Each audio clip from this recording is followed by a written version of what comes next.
Let's go back to our top story now on electronic cigarettes and the report from Public Health England recommending that e-cigs should be prescribed on the NHS. It's after a review found that they're 95% less harmful than tobacco.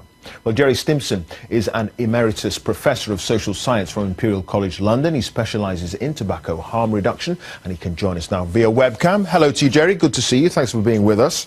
First of all, e-cigs on the NHS. Does that make sense to you?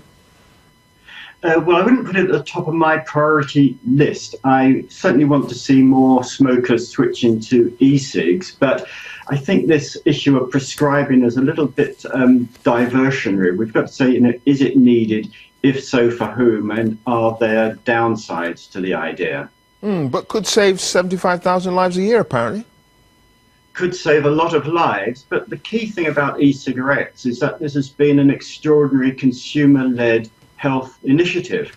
There's actually been no encouragement from the NHS or from public health leaders to date, but we've got 2.6 million people using e-cigarettes, and it hasn't cost the taxpayer anything. It's not cost the NHS anything. So we really need to build on that. It's a kind of a market solution to a public health problem. So the question then is, would it be better if GPs could prescribe e-cigarettes? I certainly want GPs to be e-cig friendly, and I'd like them to be e-cig informed, but I'm not sure there's going to be a lot of added value in them prescribing e-cigarettes, and I think there are some considerable difficulties and downsides to it. So that's interesting. I mean, you're saying that it's the public that have driven this whole move towards e-cigarettes from nicotine and from tobacco in normal cigarettes and so on. And they should basically continue that movement, and maybe the role of government is to continue to inform the public that e-cigarettes are good and get the message out there rather than prescribe them on the NHS.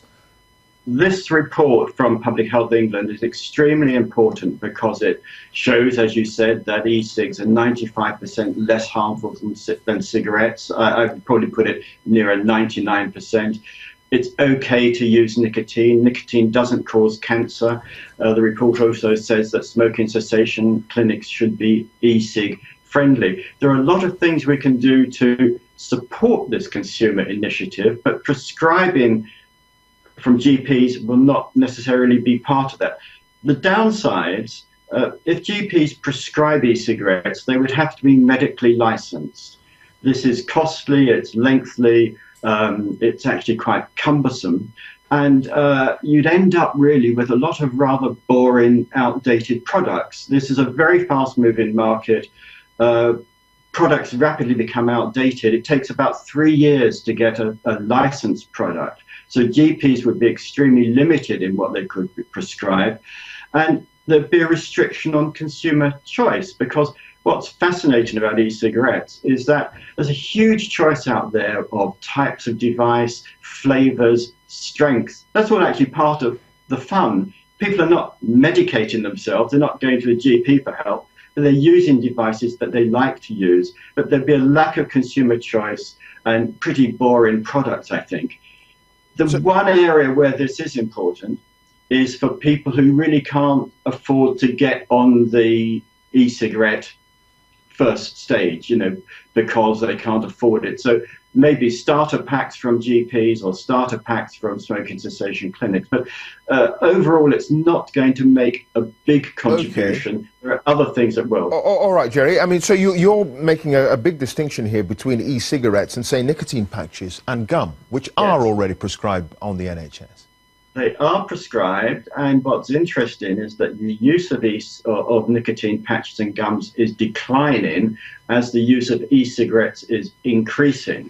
So there's a key element there, because gums and patches, they're kind of medicines, aren't they? You go to your doctor, you go to the chemist, and they're a little bit boring and you feel a bit miserable using them. Whereas e-cigarettes are very different to that. They're a device for switching from cigarettes to a safer way of using nicotine. So I can see in limited cases a role for GPs prescribing e-cigarettes, but for the most part, we've got to get information to smokers that e-cigarettes are safer. Okay. We've got to make it possible for people to switch. All right, Gerry. Many thanks for that. Gerry Stimson there. Thanks for joining us from Imperial College London. Thank you.